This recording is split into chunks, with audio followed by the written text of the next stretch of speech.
Bonjour à tous, bonjour à tous, bienvenue pour ce rendez-vous, ce nouveau rendez-vous d'un astronome chez vous à la maison, astronomeur at home, une fois de plus.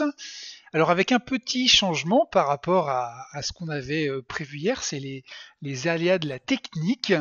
Il se trouve que notre invité avait des petits soucis de technique, des petits soucis de connexion. Et du coup, on a eu aussi beaucoup de remarques de votre part, comme quoi l'intervention d'Isabelle, qui se trouve donc ici, bonjour Isabelle, Bonjour Pierre. Isabelle Vauglin, qui travaille donc au Centre de recherche astrophysique de Lyon. Vous avez été beaucoup à nous dire que sa dernière intervention, il y a 2 jours, était trop courte. Tout le monde était frustré. Toi aussi, je crois, Isabelle, tu n'avais pas pu parler de tout ce que tu voulais. Donc, du coup, eh bien, on se retrouve de nouveau 1 heure avec toi. Juste avant de démarrer, je salue aussi Camille qui est là avec nous. Bonjour Camille. Bonjour tout le monde. Alors, comme la dernière fois, vous avez appris à survivre en milieu hostile et à moins 54 degrés, voire à moins 84 degrés, grâce à Isabelle ici présente. Vous avez appris comment on va au pôle sud, vous avez appris comment on survit au pôle sud, vous avez appris comment on se gèle les doigts à cœur, et vous avez aussi appris qu'on fait de la science en Antarctique, et c'est justement cette partie-là qu'on n'a pas eu le temps de voir la dernière fois, mais c'est normal, puisqu'il fallait quand même apprendre tout ce que vous ne saviez pas de l'Antarctique, qui est un continent méconnu. Et donc aujourd'hui, je prendrai toutes vos questions sur la science qui est faite en Antarctique, alors l'astronomie surtout, mais pas seulement, on va parler aussi de tout un tas d'autres sciences que Isabelle va vous décrire dans quelques instants. Voilà, exactement. Effectivement, on a parlé des conditions de vie il y a 2 jours. Donc pour les personnes qui n'étaient pas là, n'hésitez pas à aller voir donc dans l'onglet vidéo de notre chaîne Twitch la dernière intervention d'Isabelle. Donc cette fois-ci, évidemment, vous l'avez compris, on ne va pas répondre aux questions sur les conditions de vie des scientifiques au pôle Sud, puisque ça on en a parlé pendant 1 heure hier. On va vraiment se concentrer sur la science. Et la science, il y en a beaucoup qui se fait là-bas, Isabelle. Oui, bonjour, bonjour à tous. J'espère que voilà, de me retrouver aujourd'hui, ça leur sera pas trop désagréable. Non. Effectivement, il y a eu vraiment une frustration de ne pas avoir pu développer un peu plus ce qui se fait en sciences en Antarctique. La science en Antarctique, elle est forcément extrêmement collaborative. Donc, du fait des conditions dans lesquelles on doit la faire. Et du coup, c'est intéressant effectivement de pouvoir parler aussi de ce que font non seulement les collègues astronomes niçois, mais aussi les gens qui font de la physique de l'atmosphère, de la climatologie, de la glaciologie, etc. Voilà, parce que ta thématique, c'est l'instrumentation infrarouge. On va en reparler encore aujourd'hui. Mais effectivement, lorsqu'on se retrouve en tout petit comité là-bas en Antarctique, fatalement, on est obligé de s'intéresser aux autres projets, ce qui fait que tu as été aussi de près ou de loin impliqué dans d'autres choses, c'est ça? Non, moi je suis jamais allée faire un hivernage, hein, Non, non, attention. pardon. Je veux dire que Donc, dans la recherche que tu fais, forcément, tes recherches recoupent d'autres recherches, d'autres sujets, d'autres équipes avec lesquelles tu discutes aussi et dont tu peux parler. c'est surtout, oui, c'est ça. C'est surtout que pour arriver à développer, à mettre en place un projet là-bas, on va forcément travailler avec ceux qui travailleront aussi là-bas, que ce soit en glaciologie ou en climato ou des choses comme ça. Et par contre, les hivernants qui sont sur place, et même enfin, un peu moins en été, parce qu'en été, ils se retrouvent en général à une cinquantaine, une soixantaine. Donc là, c'est plutôt chacun qui essaye de vite remettre sa manip en état, éventuellement la remettre à niveau, etc. Mais en hiver, les hivernants qui restent en fait, la répartition des tâches est faite de façon à ce que tout le monde soit occupé de façon très régulière et qu'on puisse avoir de l'aide pour une manip ou pour une autre. En ce moment, par exemple, sur l'hivernage de maintenant, il n'y a pas d'astronome à Concordia. Il n'y a pas il n'y a pas d'astronome, ce qui ne veut pas dire qu'il n'y ait personne, ni qu'il n'y a pas de science qui s'y fait.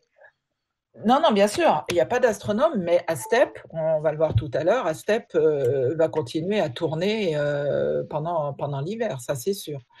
Mais il est tellement bien rodé, les collègues tellement bien travaillé que voilà, on arrive à faire fonctionner. Il est commandé à distance déjà, et puis les hivernants qui sont là-bas ont été mis au courant par les collègues qui étaient pendant l'été pour savoir comment ça fonctionne et quand ils disent ah ben il y a un tel problème ici, est-ce que tu peux aller voir, ils sont au courant.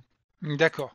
Alors, avant de parler de la science d'une manière, alors qu'est-ce que tu préfères? Est-ce que tu préfères commencer par parler de ton projet ou plutôt des autres, de la science en général qui se fait sur la station de Concordia? Est-ce qu'on refait un petit point géographique peut-être avant de démarrer? Oui, peut-être un petit point géographique pour si jamais il y a des nouveaux aujourd'hui, Allez. qu'on sache bien d'où on parle. Donc, on est situé en Antarctique, c'est le pôle sud. À la différence du pôle Nord, l'Arctique, le pôle Sud est un continent. Donc, sous la glace, il y a des terres et ce continent est vraiment très très vaste. Il a la particularité de ne jamais avoir été habité par une société humaine et d'être maintenant, depuis une cinquantaine d'années, d'être géré par quelque chose qui s'appelle le traité de l'Antarctique, qui fait que c'est un continent qui est réservé à la paix et aux sciences. Donc sur l'image qui est là, on voit les 3 bases continentales. Le pôle sud, la base américaine de Amundsen-Scott. Il y a la base russe de Vostok et puis un peu plus en bas à droite, la base franco-italienne de Concordia. Par contre, sur la côte, il y a énormément, toutes les côtes antarctiques, il y a énormément de bases côtières. Là, il n'y en a que 2 qui sont marquées. Il y a Dumont d'Urville. Ouais, mais alors voilà, il y a Dumont d'Urville qui est souligné juste en bas à droite, En et bleu? puis légèrement de l'autre côté, en bas à gauche, souligné en bleu, c'est Terranova, la base côtière italienne. Et donc, les revendications territoriales n'existent plus. On avait parlé pendant très longtemps de la terre Adélie, le secteur français, le secteur australien. Là maintenant, du fait du traité de l'Antarctique, il n'y a plus de revendications territoriales. Chacun a le droit de se mettre où il veut, à condition que quand ils repartiront, les lieux restent exactement dans l'état dans lequel ils étaient avant que les hommes se posent. Donc, ça veut dire qu'on n'a pas le droit de laisser des déchets, de laisser des vieilles infrastructures, etc. D'accord. Donc, la base franco-italienne dont je parle, c'est la base continentale qui est à 1100 km de Dumont d'Urville et 1500 de Terranova. D'accord. Et J'ai une première question, si vous voulez. J'ai une toute petite seconde, justement, juste avant ta question, pour terminer la partie un peu géographique, tu m'as envoyé une nouvelle petite image, donc pour effectivement rappeler le fait qu'on a bien un continent qui est sous la glace. Je te laisse nous en parler 2 petites secondes. Ah oui, voilà, c'est une coupe qui a été faite pour montrer, en fait, c'est un continent qui est recouvert à plus de 90% par de la glace et à certains endroits par une épaisseur de glace qui dépasse les 3000 mètres. La coupe qui est montrée ici correspond aux 2 lignes rouges qui sont montrées sur le schéma à gauche, où on voit l'Antarctique et ces 2 lignes rouges. Donc ça correspond à ces 2 coupes-là. Et on voit à peu près au milieu la base de Concordia, la situation de la base Concordia avec ses 3200 mètres de glace sous les pieds. Et je le rappelle, cette base avait été, enfin, cet emplacement a été choisi pour le sondage glaciaire EPICA. Il n'a pas été choisi pour l'astronomie. Il s'avère qu'il est astronomiquement extrêmement intéressant, mais il avait été choisi pour le sondage EPICA, qui a sondé donc ce forage fait 3200 mètres. Voilà. Et c'est les premiers qui étaient sur le site. Les glaciologues, menés par Claude Lorius à l'époque, étaient les premiers à être sur le site. Et ce forage s'est fait, bien sûr, sur de nombreuses années, parce que vous imaginez bien que même si l'Institut Paul-Émile Victor a développé toutes les infrastructures qu'il fallait pour arriver à faire des sondages, des carottages, voilà, dans ces conditions-là. On voit ici une carotte qui est remontée. Alors les carottes font 10 cm de diamètre et elles font 3 mètres de long, parce qu'on ne va pas faire un tube de 3200 mètres, bien évidemment, c'est par morceaux comme ça. Et ces carottes qui sont remontées, en fait, pourquoi le démarrage d'EPICA, c'est parce que Claude Lorius a eu l'intuition assez géniale de se dire que si il y a des bulles emprisonnées dans la glace, ces bulles vont contenir des échantillons de l'atmosphère au moment où la glace s'est formée. Donc, ça correspond en fait à un archivage d'échantillons d'atmosphère de la Terre sur toute l'épaisseur de la glace. Alors, pourquoi il s'était mis au dôme C ? Parce que, en fait, le site est extrêmement sec, il y a très peu de précipitations chaque année, et comme on a 3200 mètres de glace, eh bien, ça veut dire qu'on peut remonter très loin dans le temps. Et sur le site d'EPICA, au dôme C, on est remonté jusqu'à plus de 800 000 ans d'archives du climat.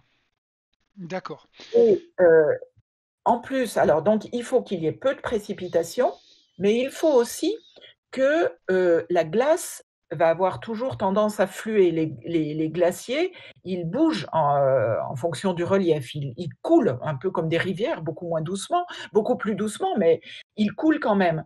Donc, comme votre sondage, votre carottage, il fait 10 cm de diamètre, pour éviter qu'au cours du temps, votre trou soit rebouché par les mouvements de la glace, eh bien, vous devez trouver aussi un terrain qui soit le plus plat, enfin une zone qui soit la plus plate possible pour qu'il y ait très peu de mouvement de la glace. Donc, c'est pour ça, en fait, on dit dôme C, oui, c'est vrai que c'est un dôme, mais avant tout, c'est une très grande plaine. Enfin, c'est une zone vraiment très plate, où il y a peu de mouvement. Et du coup, le sondage EPICA a pu se faire dans de bonnes conditions. Il y a quand même un moment où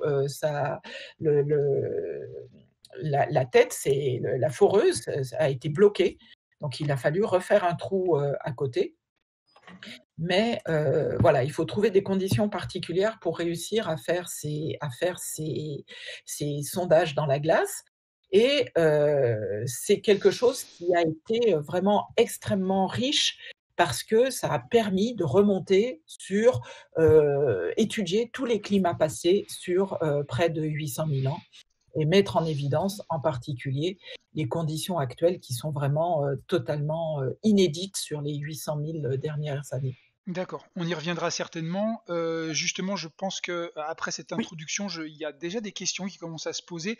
On va essayer de répondre à toutes les questions. Isabelle va faire des réponses relativement courtes. Comme ça, on pourra parler d'absolument tout ce qu'il faut parler pendant les 50 minutes qui nous restent. Alors, j'ai des questions de glaciologie, du coup, ça tombe bien.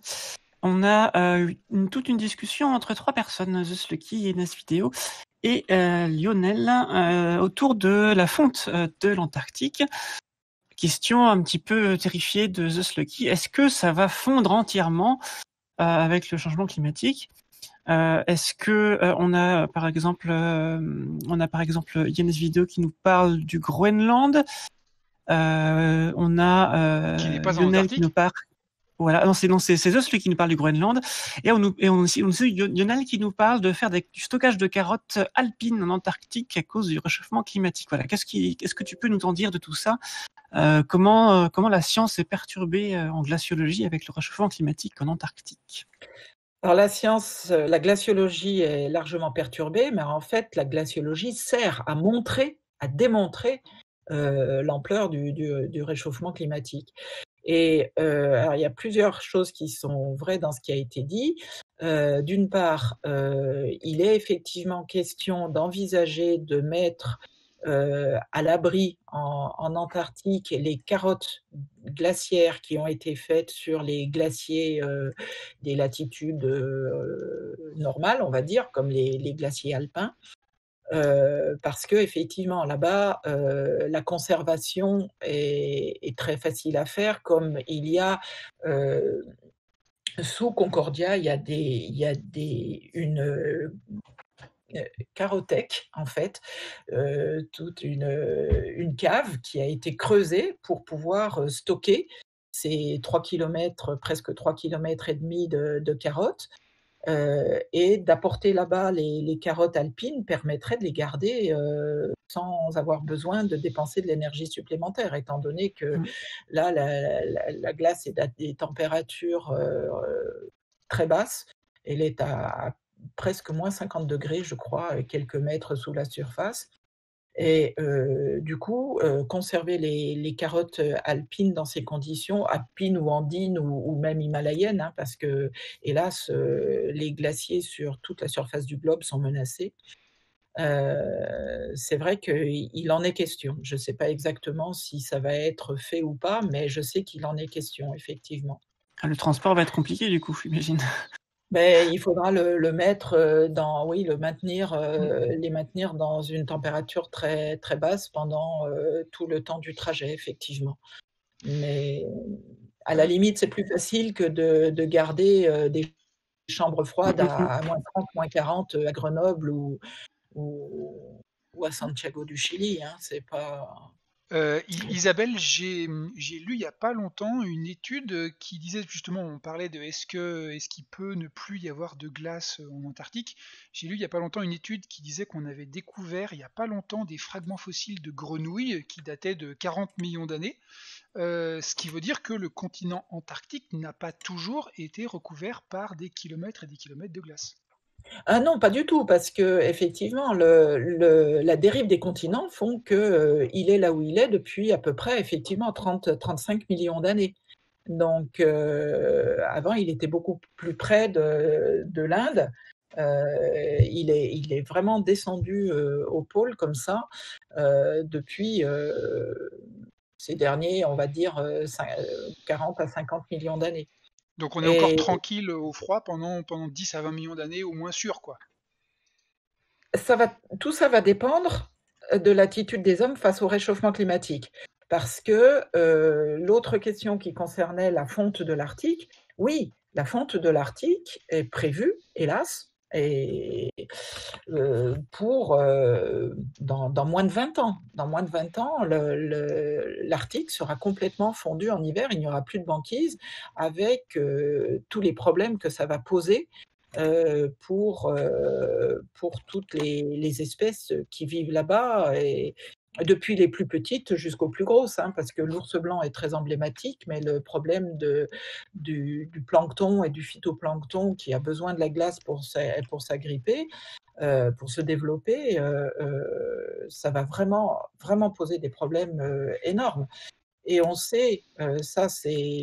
Alors là, je parle en fonction de ce que je connais, des rapports faits par le GIEC. Le réchauffement aux latitudes polaires nord est beaucoup plus rapide, de beaucoup plus grande ampleur que dans les autres latitudes. Les effets du réchauffement climatique, à partir de la latitude plus 70, alors là on est au pôle sud, hein, alors que je parlais du pôle nord à l'instant. Voilà, celle-ci par exemple, où on voit la diminution de la surface prise par le permafrost en même pas une quinzaine d'années. C'est vraiment quelque chose qui est connu, qui est documenté, qui est mesuré. Et la disparition du permafrost, la fonte du permafrost est quelque chose de très embêtant parce que le permafrost lui-même avait piégé des très grandes quantités de méthane. Le permafrost, je ne sais pas s'il faut le définir, c'est une couche de terre dans les latitudes polaires élevées, au-delà de plus 70 degrés à peu près, ça dépend des zones, donc tout le nord du Canada, la Sibérie, le Groenland. C'est des terrains qui, jusqu'à présent... Ah, on a visiblement un petit souci de connexion. Alors, des terrains qui jusqu'à présent étaient gelés en permanence et qui maintenant dégèlent et risquent de relâcher d'importantes quantités de méthane dans l'atmosphère, méthane qui est aussi un gaz à effet de serre. Je termine les propos d'Isabelle parce que je crains qu'on ne l'ait perdu. Est-ce que tu es encore avec moi, Camille?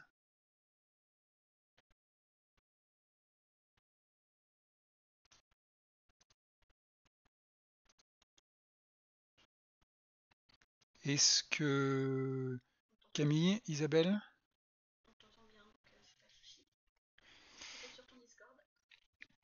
Alors, c'est la première fois qu'on a un souci technique directement, en direct.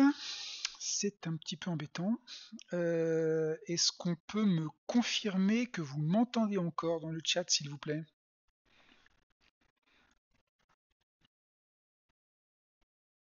Oui, ok, on m'entend. Super. Maintenant, il ne reste plus qu'à espérer que qu'Isabelle puisse venir ou revenir. Ce qui est frustrant, c'est que on ne voit plus Isabelle. J'ai peur qu'elle ait eu un souci de connexion. Alors, ça va être très embêtant cette histoire.